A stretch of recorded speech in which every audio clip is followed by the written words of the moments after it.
The Joker, issue 8. This gets to explaining of who Lady Bane is. We get the backstory of Lady Bane in this issue. If anyone remembers, the cliffhanger at the last issue is Gordon was sitting speaking with the Interpol lady, and then Lady Bane showed up and said, hello, in the last page.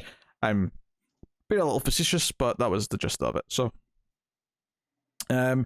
she she doesn't play too nice.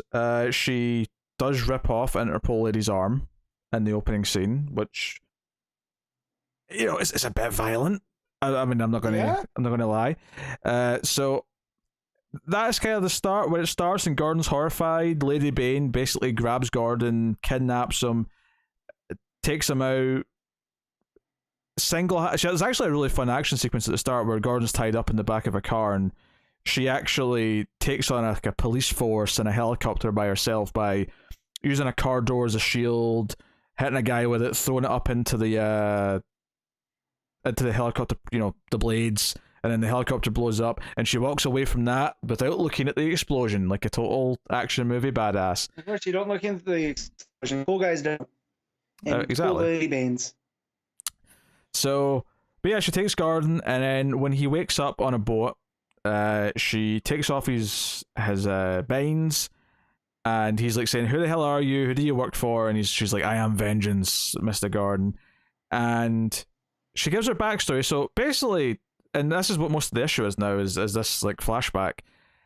It's explained that the people behind Santa Prisca, the people in charge, like, they didn't necessarily care for Bane's obsession with Batman, but Bane does a lot for Santa Prisca in terms of the aura, in terms of like their status.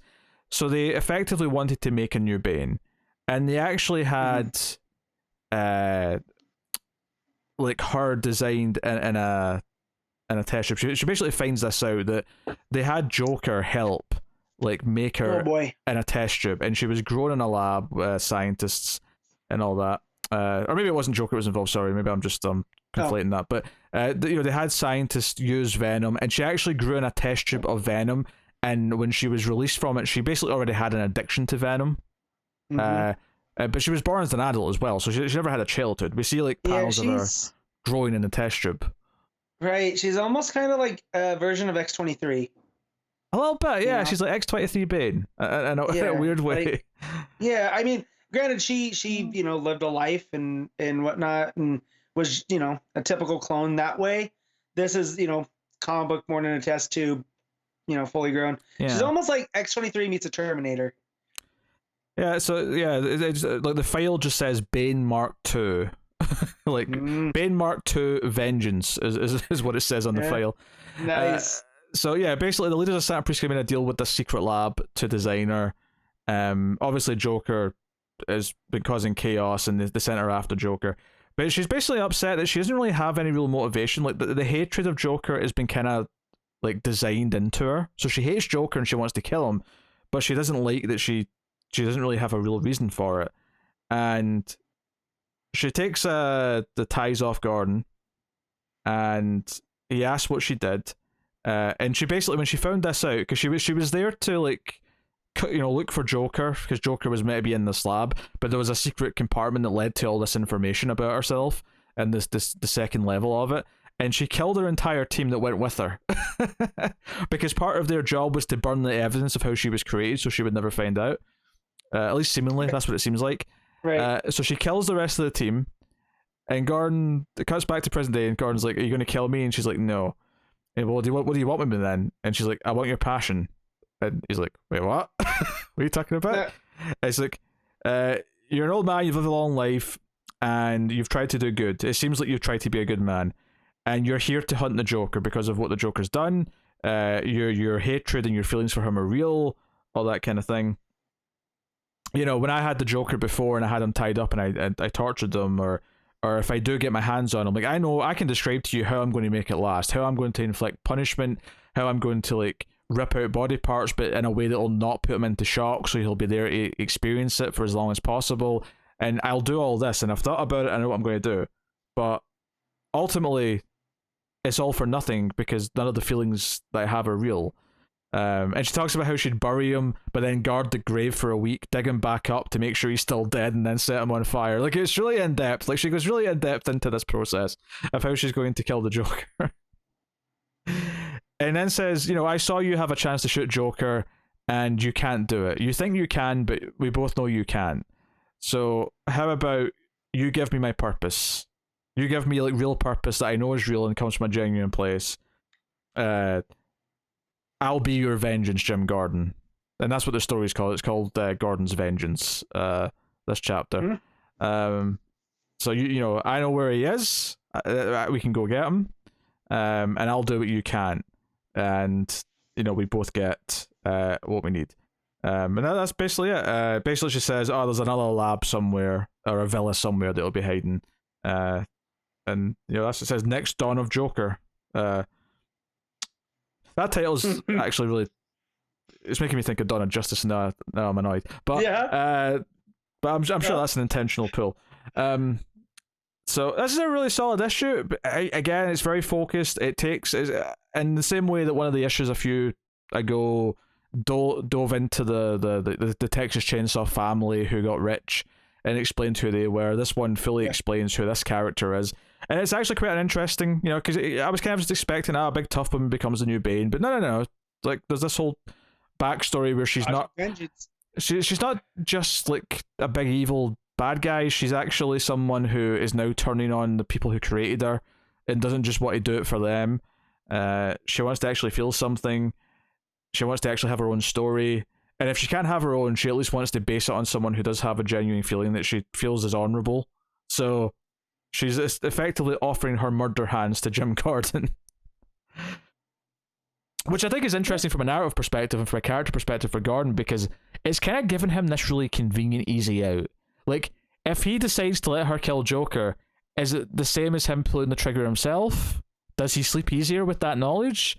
There's questions there to come from this that I think are quite interesting. So, I'll happily give this a 7. Why is it only a 7 and not any higher? You guessed it, Gillen March is on R. So there's lines and there's lines and there's all sorts of lines that I don't like. Oh boy. There's muscles. Lady Bane's very, very muscular. Yeah. Like overly muscular. So that is why it's not going any higher. The backup, just quickly, we have Harper working with Orca to break out this character Kelly. But while they're on their way out, Punchline actually puts on her outfit and goes on the comms and says, you've put a device in to open all the doors, but you know what? You can only get out through it, or something to that effect. And it basically ends with them entering into a big fight where we knew you were going to leave, so we're all going to have to actually do combat. But there's a big sort of face turn from Orca, who jumps in and starts helping the fight anyway, even though she said she wouldn't because it's too risky. And Harper says, why are you doing this? Like, why are you helping when you said you wouldn't? And she says, because you didn't ask me to.